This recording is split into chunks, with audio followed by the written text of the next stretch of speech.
नमस्कार, हमारे इस खास कार्यक्रम में आपका स्वागत है। मैं हूं आदित्य श्रीवास्तव।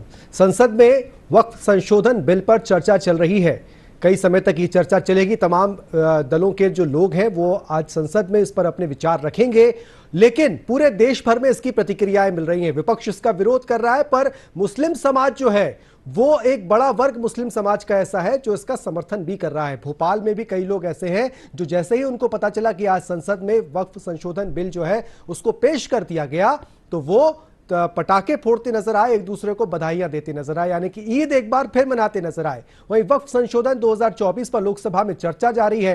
केंद्रीय संसदीय मंत्री किरेन रिजिजू ने लोकसभा में बिल पेश किया। इस विधेयक को लेकर सरकार और विपक्ष के बीच तनाव बढ़ गया है। सरकार इसे पारित कराने के लिए तैयार है, वहीं विपक्ष इसे असंवैधानिक बता रहा है। दोनों सदनों में इस पर 8-8 घंटे की चर्चा का समय निर्धारित किया गया है।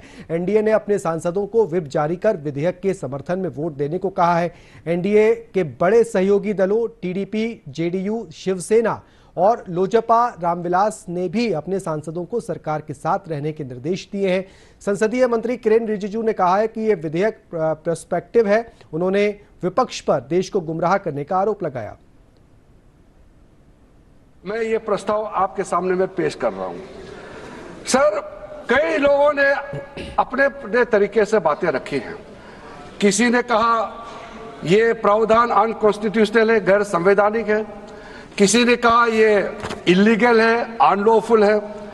सर, ये बिल जो हम लोग जिक्र कर रहे हैं कोई नया विषय नहीं है। आजादी से पहले ये बिल जब पहली बार मुसलमान वक्फ वैलिडेटिंग एक्ट पास किया गया था 1913 में, तब से इसका इतिहास शुरू होता है। उससे पहले प्रिवी काउंसिल ने 1894 में इनवैलिडेट किया था वक्फ अल औलाद को।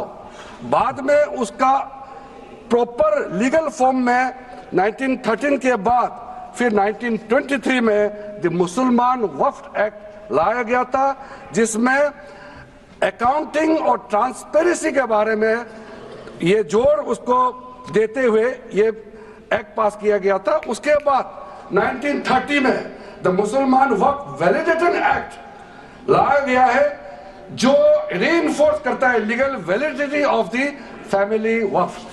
परिवार में जो वक्फ होता है उसको जोड़ देते हुए ये बिल लाया गया है। उसके बाद आजादी के बाद 1954 में 1954 में वक्फ एक्ट पहली बार आजाद भारत का एक्ट बनी है और उस समय स्टेट वक्फ बोर्ड का भी प्रावधान उसी 1954 एक्ट में प्रावधान किया गया था।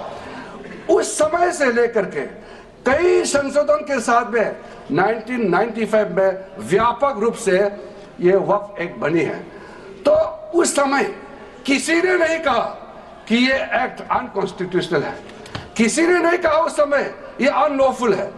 आज जब हम उसी बिल को सुधार के ला रहे हैं तब आपको ये अनकॉन्स्टिट्यूशनल, अनलॉफुल का ये शब्द इस्तेमाल करने का आपको ये नौबत कैसे आया, ये सोच क्यों आया? अगर आप सच्चे दिल से सोचते और मन साफ होते तो आप तर्क पे जाते। इस संशोधन बिल में जो जो तर्क है आप उसमें बात कीजिए। आप उसको छोड़ के जो कोई लेना देना नहीं है बिल में, उसका बात आप लेकर के लोगों को गुमराह करने का, बरगलाने का काम जो किया है उसको मैं शुरू में साफ करना चाहता हूं। अध्यक्ष महोदय जी, वहीं राजधानी भोपाल में वक्फ बिल 2024 को लेकर मुस्लिम समाज में खुशी का माहौल है। हताईखेड़ा डैम के पास आनंदपुरा कोकता में मुस्लिम समुदाय के लोग प्रधानमंत्री नरेंद्र मोदी का धन्यवाद करते हुए सड़कों पर उतरे। यहां महिलाएं भी हाथों में प्रधानमंत्री नरेंद्र मोदी की तस्वीर के पोस्टर लेकर सामने आई।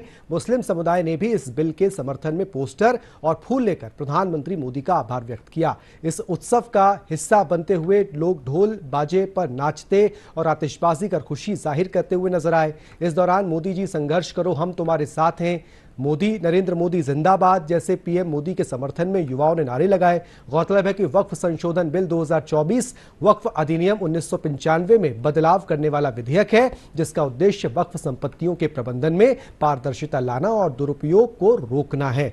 लोकसभा में पेश होने वाले इस बिल में वक्फ बोर्ड में गैर मुस्लिम और महिला सदस्यों को शामिल करने, कलेक्टर को संपत्ति सर्वे का अधिकार देने और वक्फ ट्रिब्यूनल के फैसलों को हाईकोर्ट में चुनौती देने का प्रावधान शामिल है।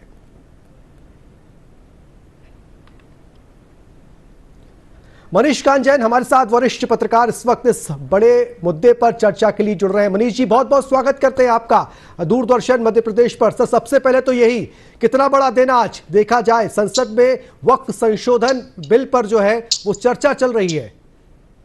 निश्चित तौर पर आदित्य जी, ये कहा जा सकता है कि आज का दिन एक ऐतिहासिक दिन है।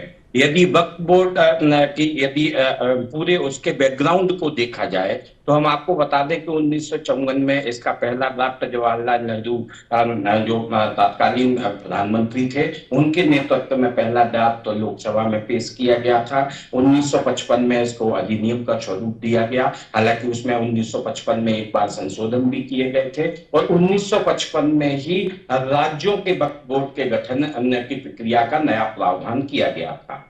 लेकिन इसमें यदि विवाद की यदि बात करें तो विवाद इसमें लगातार जो ब्रिटिश काल के दौरान भी विवाद सामने आए हैं। हम आपको एक ऑथेंटिक डाटा देना चाहते हैं कि एम अख्तर हुसैन और एस खालिद राशिद की एक किताब है जिसका नाम है Waqf laws and administration in India, जो 1968 में लिखी गई है। इसमें इस बात का जिक्र किया गया है कि जब भारत में अंग्रेजों की हुकूमत थी उस समय भी ये विवाद सामने आए थे वक्फ बोर्ड या वक्फ की संपत्ति को लेके, और ये विवाद बाद में जब भारत में नहीं सुलझा गया तो लंदन की प्री काउंसिल तक पहुंचा था। उसके बाद जो ब्रिटिश जजों की काउंसिल थी उन्होंने भी ये फैसला सुनाया था कि ये जो बोर्ड है ये अवैध उन्होंने इसको करार दिया था। हालांकि भारत की ब्रिटिश सरकार ने इस फैसले को नहीं माना था और उसके बाद एक नया जो एक्ट है वो ब्रिटिश सरकार लेके आई थी और वो जो एक्ट है वो मुसलमान वक्त वैली लैंडिंग एक्ट कहलाता था और उसी के बाद उसी को मॉडिफाई करके ये वक्त अधिनियम जो है वो 1954 में पहला ड्राफ्ट तैयार किया गया था। तो ये विवाद आज का नहीं है, इसमें उत्तराधिकारी को लेके जो विवाद चलता है उसके सबसे महत्वपूर्ण बात हम आपको ये बताना चाहेंगे कि यदि किसी भी संपत्ति को वक्फ बोर्ड ये एक बार ये कह दे कि ये संपत्ति हमारी है तो वो विवाद कभी जीवन में नहीं सुलझता है। जिसका मालिकाना हक है वो उसके जीते जी वो विवाद नहीं सुलझाया जा सकता है, क्योंकि वक्त अधिनियम में ये प्रावधान है कि इसका फैसला अंतिम फैसला होता है। लेकिन मनीष जी, अब जो संशोधन इसमें लेके आए गए हैं सरकार की तरफ से, क्या आपको लगता है कि अब क्या सुधार होगा, किस तरीके से सुधार हो सकता है? अब इसमें यदि देखा जाए तो संख्या बल के हिसाब से देखा जाए तो आज की जो कार्रवाई है जो व्हिप राजनीतिक दलों द्वारा जारी किए गए थे उसकी संख्या के हिसाब से लोकसभा में तो ये नजर आता है चूंकि 8 घंटे का समय इस बिल पर बात कर संशोधन प्रस्ताव पर बात करने के लिए सत्ता पक्ष और विपक्ष के सदस्यों को दिए गए हैं, वो पूरा होने के बाद संख्या बल के हिसाब से तो देखा जा सकता है कि ये बिल जो लोकसभा में पारित हो सकता है। चूंकि राज्यसभा में एक स्थिति ऐसी है जिसमें बहुमत की यदि बात की जाए तो वहां बहुमत का कुछ आंकड़ा गड़बड़ा सकता है या हो सकता है कि सत्ता पक्ष उसको मैनेज करे। लेकिन यहाँ पर यहाँ पर इस बिल के बाद 2 वर्ग आपको दिखाई देते हैं कि एक मुस्लिम समाज का वो वर्ग है जो इस बिल का समर्थन कर रहा है क्योंकि वो भी पारदर्शिता चाहता है, और एक वर्ग ऐसा है जो विरोध में खड़ा हुआ है। तो वही स्थिति है सामाजिक तौर पर यदि देखा जाए तो एक जो पढ़ा लिखा मुस्लिम वर्ग है जो उच्च शिक्षित है, शिक्षित वर्ग है, वो इस बिल की अहमियत को समझ रहा है और जो 10 संशोधन प्रस्ताव किए गए हैं उसमें जो सबसे पहला जो किया गया है उसमें वक्फ बोर्ड की संपत्ति को घोषित करने के पहले उसका सत्यापन जरूरी है।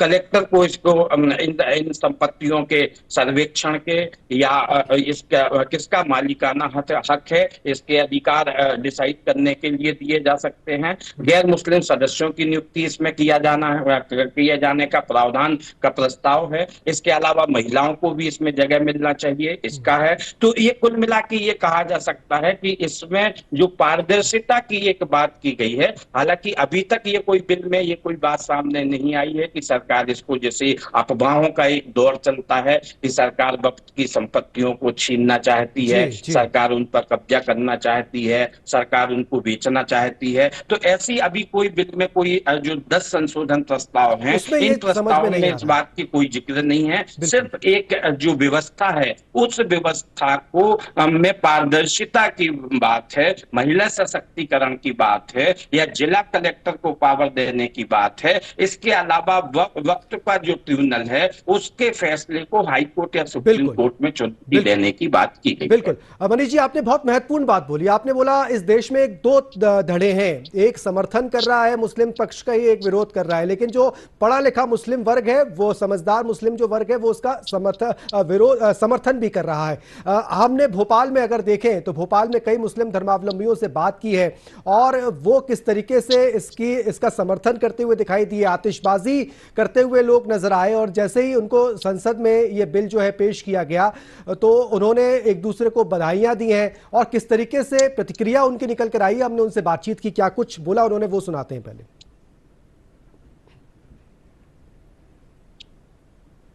भोपाल का मुस्लिम समाज जो है वो इसका समर्थन कर रहा है। ये देखिए मेरे पीछे कुछ लोग हैं जो हाथ में तख्तियां लिए हुए हैं, शुक्रिया मोदी जी, वी सपोर्ट मोदी जी, और तमाम ऐसी तख्तियों के साथ यहाँ पर इस बिल का समर्थन करते हुए दिखाई दे रहे हैं। बात करते हैं, ये बताइए कि वी सपोर्ट मोदी जी, शुक्रिया मोदी जी, क्या जाहिर करने की कोशिश? जो वक्फ बिल आज मोदी जी ने पेश किया है वो आज शाम तक पास भी हो जाएगा और हम चाहते ही हैं कि पास हो, क्योंकि मोदी जी का ये बहुत अच्छा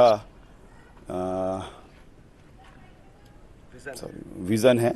क्योंकि 70 सालों से जो ये वक्फ बोर्ड पर मगरमच्छ बैठे हुए हैं, जिनसे कोई गरीब को फ़ायदा नहीं हुआ, किसी को फ़ायदा नहीं होता है, वो सभी खाए जा रहे हैं। और अब मोदी जी ने कुछ सोचा है तो शायद गरीब मुसलमान को कुछ फ़ायदा होगा। क्योंकि हम लोग देखते हैं कि 5-5 लाख रुपए से जो इलाज हो रहा है आयुष्मान कार्ड से, तो सबका हो रहा है, क्योंकि मोदी जी सबका साथ सबका विकास चाहते हैं। तो हम बहुत खुश हैं और ये बिल पास आज हो जाएगा, इसकी आपको बताइए। आपको लगता है कि गरीब मुसलमान का फ़ायदा नहीं हो पा रहा था? कुछ लोग ही थे जो संपत्तियों पर कब्जा करके बैठे थे, अब इससे कम से कम सबको इसका हक मिलेगा? हाँ मिलेगा, बिल्कुल इससे हक मिलेगा।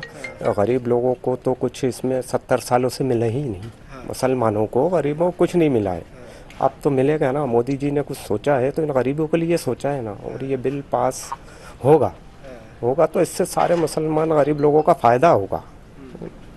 और जो ये इसका विरोध कर रहे हैं, ये इनको कुछ मालूम भी नहीं है ज़्यादा बिल के बारे में, बस वो तो जो लोग बैठे हैं वो उनको बता रहे हैं, वो बोलना है ना, तो जो लोग बैठे हुए हैं सब समर्थन करते हैं इसका। हाँ सर, मैं ये अर्ज करना चाह रहा था कि ये जब जब इस तरह का स्टेटमेंट सामने आता है तो मैं मोदी जी का शुक्रिया अदा करना चाहता हूँ कि मोदी जी ने ये जो कदम उठाया है, बिल्कुल इस मुताल्लिक मैं उनका समर्थन करता हूँ। और दूसरी बात ये है कि ये जो बिल पास हुआ है वो शाम तक हो जाएगा, मैं उसके समर्थन में हूँ। क्योंकि जिन लोगों को मोदी जी ने जिम्मेदारियाँ, जो लोग जिम्मेदार अपने आप को जिम्मेदार समझते थे, उन्होंने अपनी जिम्मेदारियों को उसका हक अदा नहीं किया। इस वजह से जब जब हिंदुस्तान के अंदर इस किस्म की जब कोई बात होती है तो सारे हिंदू मुसलमान को सबको मिलकर इसका समर्थन करना चाहिए। क्योंकि जब कोई अच्छा काम होता है, जो किसी को नुकसान पहुंचाता है, उसको इसी तरह का जवाब मिलना चाहिए। तो मेरा ये मानना था कि मोदी जी जब जब कोई भी कदम उठा रहे हैं देश के लिए, वो सही है। क्यों कि सबका ये हक होता है कि जिस मुल्क में रहते हो उसके साथ उसकी वफादारी करो, ये मेरा मजहब कहता है। ये इसके साथ मैं उनका शुक्रिया अदा करना चाहता हूँ। क्या ये बहुत पहले हो जाना चाहिए था? ये तो सर काफ़ी पहले हो जाना था, लेकिन थोड़ा लेट हो रहा है, लेकिन अच्छा हो रहा है जो भी हो रहा है। इसमें हम जैसे गरीब लोगों को काफ़ी सुविधाएं भी मिलेंगी, हॉस्पिटल कॉलेज भी खोलेंगे, हम लोगों को काफ़ी अच्छा वो लगेगा। तो अब पढ़ाई वगैरह, डॉक्टर वगैरह सब बनेंगे लोग, गरीब लोगों को मकान भी मिलेगा इसमें। तो अच्छा है, ये बिल हमारे हित में है, तो हम इसकी सपोर्ट करते हैं। तो मुस्लिम समाज के लोग हैं भोपाल के जो इस बिल का समर्थन करते हैं और हाथ में तख्तियां लिए हुए हैं, खुश हैं कि एक लंबे समय से जो वक्फ की ज़मीनों की अगर बात की जाए तो उसको लेकर कई बार कई शिकायतें होती थीं, कई विरोधाभास होता था। अब वो समाधान होगा उस चीज़ का और चीज़ें व्यवस्थित होती हुई दिखाई देंगी। और प्रधानमंत्री नरेंद्र मोदी को शुक्रिया अदा कर रहे हैं क्योंकि अब तक प्रधानमंत्री नरेंद्र मोदी ने मुस्लिम समाज को जो कुछ भी दिया है उनको लगता है कि एक विश्वास है कि जो होगा अच्छा ही होगा। कैमरामैन चंद्रमोहन के साथ आदित्य श्रीवास्तव, डीडी न्यूज़ भोपाल।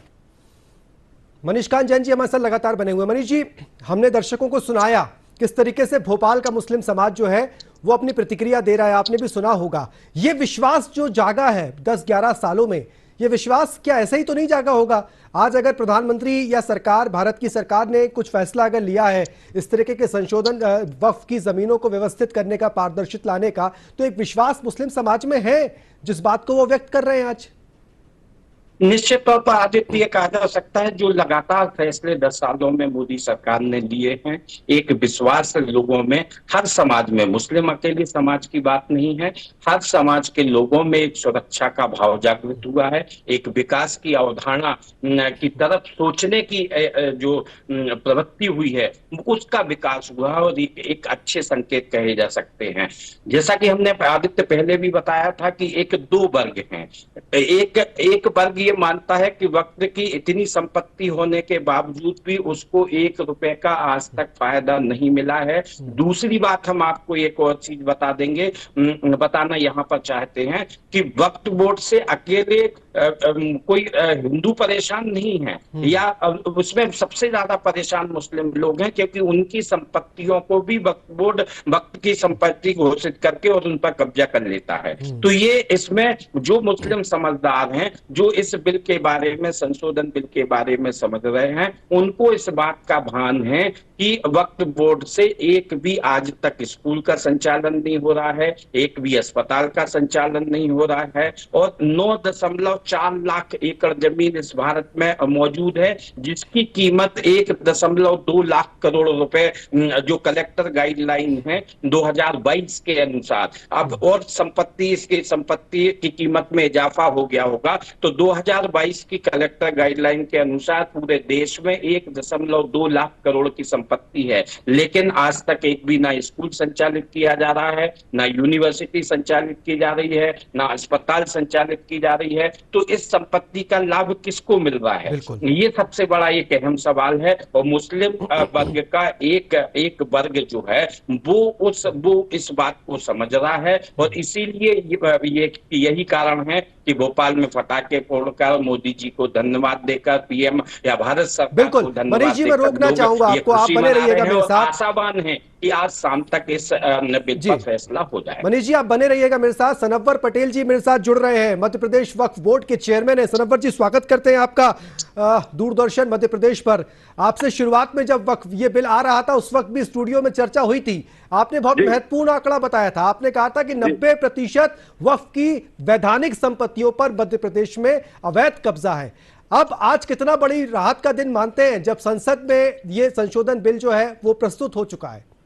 देखिए, सबसे पहले तो मैं देश के यशस्वी प्रधानमंत्री सम्माननीय नरेंद्र मोदी जी को बहुत धन्यवाद ज्ञापित करता हूं कि आज उन्होंने एक बड़ा कदम आम मुसलमानों के लिए, आम गरीब मुसलमानों के लिए उठाया है, जिन लोगों ने अपनी वैधानिक संपत्तियों को वक्फ किया था, जिस निमित्त उन्होंने वक्फ किया था, जिस उद्देश्य के साथ उन्होंने वक्फ किया था, आज उस उद्देश्य की प्राप्ति की ओर वक्फ बोर्ड अग्रसर हुआ है। आज जब आम गरीब मुसलमान जो इस वक्फ संपत्ति के हकदार थे उनको उनका हक नहीं मिल रहा था, आज मुझे लगता है कि इस बिल के बाद इन गरीब जरूरतमंद मुसलमानों को के ऊपर जो खर्च होना चाहिए वो राशि परोपकार के ऊपर, जो जन कल्याण के ऊपर खर्च होने के लिए उद्देश्य से वाकिफों ने अपनी संपत्ति को वक्फ किया था, मुझे लगता है वो पूरी होगी। इसलिए मैं बहुत धन्यवाद ज्ञापित करता हूं भारतीय जनता पार्टी की सरकार को, देश के प्रधानमंत्री नरेंद्र मोदी जी को। सनवर जी, दो वर्ग हैं, एक वर्ग भोपाल में ही हमने देखा खुशियां मना रहा है, पटाखे फोड़ रहा है, और एक वर्ग इस देश में भी है जो उसका विरोध भी कर रहा है। ये विरोधाभास क्यों, समाज में विरोधाभास क्यों? देखिए, कुछ राजनीतिक दल ऐसे हैं जो सिर्फ वोट बैंक की राजनीति करने का काम करते हैं, मुसलमानों को भड़काने का काम करते हैं, डराने का काम करते हैं, जिससे कि मुसलमान भोक बंद होकर उनको वोट देते रहें। और उसी कड़ी में इन्होंने समय समय पर चाहे 3 तलाक हो, चाहे एनआरसी सीए एनआरसी हो, हर मुकाम पर हर मौके पर इन्होंने भड़काने का काम किया। आप देखिए सीए एनआरसी के मुद्दे पर सारे आम मुसलमान को डरा कर धमका कर रोडों पर बिठा दिया, शाहीन बाग जिले जिले में बना दिए। अब मैं पूछना चाहता हूं शाहीन बाग बनाने वालों से और भड़काने वालों से, कितने मुसलमान इन 4 सालों में 5 सालों में भारत से निकाला गया? एक भी नहीं नाम बता पाएंगे। ये सिर्फ भड़काने का काम करते हैं, इनको बाज आना चाहिए। और देश के प्रधानमंत्री नरेंद्र मोदी जी के नारा सबका साथ सबके विकास के तहत आम गरीब मुसलमानों के विकास के लिए इस बिल का समर्थन करना चाहिए, पारदर्शिता के लिए इस बिल का समर्थन करना चाहिए, ट्रांसपेरेंसी इस बिल के माध्यम से आएगी, इनकम इस बिल के माध्यम से बढ़ेगी और आम गरीब जो जरूरतमंद लोग हैं उनकी मदद इस बिल के माध्यम से हो पाएगी। ऐसे भड़काने वाले लोगों को मैं ताकीद करता हूं, अब आप भड़काना बंद कीजिए, बढ़ाने वालों के साथ आ जाइए। सनोवर जी, आप संवैधानिक पद पर हैं, वक्फ बोर्ड के चेयरमैन हैं। मध्य प्रदेश में अगर देखें तो किस तरीके से मध्य प्रदेश में इसका फर्क पड़ेगा, मध्य प्रदेश के लोगों को, मध्य प्रदेश के मुसलमानों को इसका फायदा होगा वक्फ के इस बिल के अगर ये पास हो जाता है तो? देखिए 15,008 वक्फ संपत्तियां मध्य प्रदेश में होने के बावजूद हमारे मध्य प्रदेश की इनकम ना के बराबर है। वक्फ संपत्तियों पर अधिकांश वक्फ संपत्तियां अबाउ 90% संपत्तियों पर लोगों ने अवैध कब्जे करके रखे हैं। इस वक्फ बिल के बाद सही मायनों में हम जो वामसी पोर्टल है उसके माध्यम से ऑनलाइन संपत्तियों को किया जा रहा है, ऑनलाइन संपत्तियों को 100% किया जाएगा।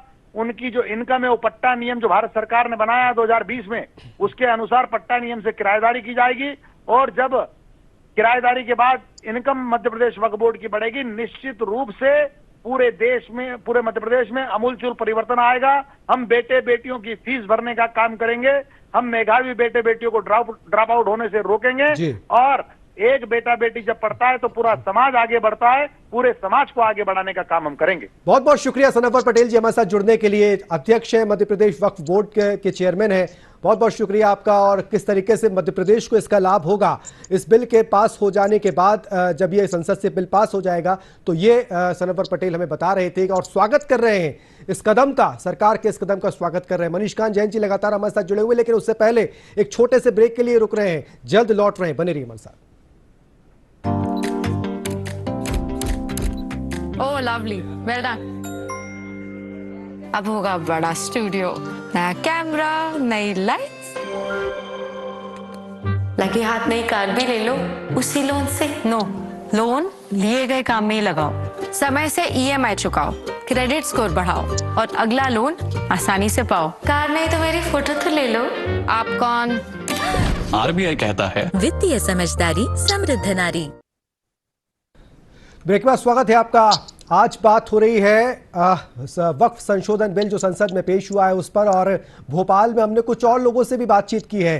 क्या कुछ खासकर मुस्लिम महिलाओं ने कहा है हमसे बातचीत में और वो कितनी खुश नजर आ रही हैं, ये भी आपको सुनाते हैं। तो ये वो तस्वीरें हैं। मोदी जी जिंदाबाद, मोदी जी जिंदाबाद, मोदी जी जिंदाबाद, मोदी जी जिंदाबाद। वक्फ संशोधन बिल को लेकर भोपाल में उत्साह का माहौल है और भोपाल में अगर देखें तो प्रधानमंत्री नरेंद्र मोदी के समर्थन में लोग जो है वो हाथों में तख्तियां लेकर खड़े हुए हैं और we support Modi ji, we support amendment, Waqf amendment bill, यानी कि वक्फ संशोधन बिल का समर्थन मुस्लिम समुदाय की महिलाएं जो है, लोग जो है वो इस बात को कर रहे हैं। और किस तरीके से उनकी प्रतिक्रियाएं जानने की कोशिश करते हैं कि आप लोग इस बात का समर्थन कर रहे हैं, कितना महत्वपूर्ण ये बिल? बहुत महत्वपूर्ण है और 3 तलाक पे मोदी जी ने सही करा, बहुत अच्छा, बहुत महत्वपूर्ण है, हमारे लिए बहुत सही है। सही है ये बिल आ रहा है? जी बिल्कुल। क्यों? बिकॉज ये बहुत ज़्यादा इम्पोर्टेंट है और ये बहुत ज़्यादा अच्छा है हमारे लिए और सभी के लिए बहुत अच्छा है। सभी के लिए बहुत जी। आप लोग समर्थन कर रहे हैं, हाथ में गुलाब भी लिए हुए हैं। जी जी जी, मोदी जी के समर्थन कर रहे हैं। जो वक्फ बोर्ड के लिए बोर्ड आया, बिल आया, बहुत अच्छा आया जी। अच्छा जी। क्यों आना चाहिए ये बिल, क्यों आना चाहिए? क्योंकि इस चीज़ की बहुत ज़्यादा ज़रूरत हैगी और जब ये आएगा तो इसलिए स्कूल बनेंगे और स्कूल बनेंगे, हॉस्पिटल्स बनेंगे और इस चीज़ से गरीब लोगों की बहुत ज़्यादा हेल्प होगी। अभी क्या दिक्कतें होती थी और अभी इस बिल के आने से क्या बदल जाएगा? अभी काफ़ी दिक्कतें थी, जो गरीबों का हक था वो नहीं मिलता था, ना मिला है आज तक। अब ये बिल आने से इन गरीबों को मिलेगा हक, उनका जो हक है वक्फ बोर्ड के ज़मीनों पे वो मिलेगा। मोदी जी दिला रहे हैं ये बिल, और ये पहले आना था, ये तो काफ़ी लेट आया लेकिन अच्छा आया और मुसलमानों को फायदा होगा इससे। ये फायदे का बिल है। ये पहले आना था, आपको लगता है कि लोग कह रहे हैं ये पहले आना था बिल, ये बहुत लेट हो गया आने में? जी हम इसका समर्थन कर सकते हैं वक्फ बोर्ड का। तो ये हम मुसलमान भाइयों को बाद में ये बहुत से बड़े बड़े लोग वक्फ बोर्ड की जगह कब्जे में है, तो ये गरीबों के काम में आने चाहिए मुसलमानों के। पीएम मोदी का समर्थन कर रहे हैं ये लोग और कह रहे हैं कि ये बिल बहुत पहले आ जाना था, बहुत पहले आ जाना था। और किस बात का समर्थन? ये समर्थन है हम लोगों को, इस बात की खुशी है मोदी जी ने जो किया है बहुत अच्छा किया है। लोग तो विरोध कर रहे हैं इस बात का। करते हैं लेकिन अपन को नहीं कोई विरोध। क्यों विरोध कर रहे हैं? अब ये साहब वो लोग जाने, मैं क्या कहूँ। लोग क्यों विरोध कर रहे हैं इस चीज का? नहीं सर, ये समर्थन भी करना जरूरी है। अच्छा, लोगों को लगता है कि ये बिल आ जाने के बाद जो वक्फ की जमीनें हैं, जो चीजें हैं, वो व्यवस्थित हो जाएंगी? जी जी जी हाँ हो जाएगी। तो ये भोपाल का मुस्लिम समाज है और हाथ में तख्तियां लिए हुए हैं। जैसे ही इस बात की खबर मिली कि इस बिल पर आगे सरकार बढ़ चुकी है, तो we support Waqf amendment bill. आप देखिए हाथ में तख्तियां हैं। शुक्रिया मोदी जी, प्रधानमंत्री नरेंद्र मोदी को शुक्रिया कर रहे हैं और ये बता रहे हैं कि आप संसद में बिल तो ला रहे हैं लेकिन समर्थन हमारा आपके साथ है, वो इनके पक्ष में है, इस बात को वो जान रहे हैं। और जो लोग इसका विरोध कर रहे हैं उनके लिए यही उनका कहना है कि शायद जानकारियां उनको नहीं है या फिर राजनीतिक दबाव जो कहें, राजनीतिक स्वार्थ जो कहें, उसकी वजह से वो इसका विरोध कर रहे हैं। कैमरामैन चंद्रमोहन के साथ आदित्य श्रीवास्तव, डीडी न्यूज, भोपाल। मनीषकांत जी, जब ये बिल आया था तब जो कमेटी बनी थी, पूरे कई स्टेक होल्डर हैं, कई सारे लोग हैं, वक्फ बोर्ड के चेयरमैन की बात की जाए या तमाम अलग अलग राज्यों में जो वक्फ बोर्ड है उनकी बात की जाए, सबसे सलाह मशवरा भी सरकार ने किया है। और उस सलाह मशवरा के बाद, यानी कि ये माने कि विश्वास जीतने के बाद, उन लोगों की बातचीत सुनने के बाद ही इस बिल को जब सरकार लाई है, तो ये कहीं ना कहीं एक विश्वास भी बढ़ाता है। निश्चित तौर पर जो संशोधन प्रस्ताव लाया गया है जिसमें 10 बिंदुओं को शामिल किया गया है, यदि इस संशोधन प्रस्ताव के पहले को देखें तो इसमें करीब 15 अमेंडमेंट थे, 15 संशोधन किए जाना थे। लेकिन देश भर के वक्फ बोर्ड, मुस्लिम समाज के प्रतिनिधियों, सत्ता पक्ष और विपक्ष के बीच में जो कमेटी बनी थी, उस कमेटी को पर विचार करने के बाद सरकार ने 5 जो प्रस्ताव थे उनको विड्रॉ करने का भी काम किया है। यानी सबको विश्वास में लेके सबके साथ आगे बढ़ने, इस बिल को लेकर आगे बढ़ने की सरकार की मंशा रही है। और यही एक कारण कहा जा सकता है कि 10 ऐसे संशोधन प्रस्ताव हैं जिसमें किसी के अधिकार छीनने की कोई बात नहीं है। सिर्फ एक जो काफी पुराना बिल है, 1955 का बिल है, उस बिल में एक संशोधन किया जाना है। और कोई भी बिल होता है, ये समय की जरूरत के हिसाब से उनमें संशोधन किए जाते हैं। एक बात और आज यहाँ पर हम आपको बताना चाहेंगे कि वक्त का को जो माना जाता है वो मुस्लिमों का रहनुमा माना जाता है। अब यदि रहनुमा है तो मुस्लिम समाज के लिए वक्फ बोर्ड की क्या उत्तरदायित्व है, किन उत्तरदायित्वों को उन्होंने पूरा किया है। करीब 9.4 लाख एकड़ जमीन इनके पास है। इनका कुल राजस्व जो है वो मात्र 200 करोड़ रुपए का है और करीब 8.72 लाख अचल संपत्तियां पूरे देश भर में हैं। अब ये सवाल खड़ा होता है जब आपके पास किसी प्रकार का कोई राजस्व नहीं आता है, यही कह रहे थे कि हमारे पास संपत्तियां बहुत है लेकिन पैसा कुछ नहीं आ रहा है, रेवेन्यू कुछ नहीं आ रहा है। वो इसी बात की चिंता भी जाहिर कर रहे थे। बहुत बहुत शुक्रिया करेंगे मनीष जी आपका हमारे साथ जुड़ने के लिए। वक्त की कमी है हमारे पास और आज एक बड़ा महत्वपूर्ण दिन जो है, वक्फ संशोधन बिल जो है वो संसद में आ चुका है, चर्चा जारी है। 8-8 घंटे का समय जो है वो दोनों हाउसेस में तय किया गया है चर्चा के लिए और उस चर्चा के बाद किस तरीके से इस बिल की पर प्रतिक्रिया मिलेगी ये भी आपको बताएंगे। फिलहाल इस कार्यक्रम में इतना ही, दीजिए इजाजत, नमस्कार। ग्रुप से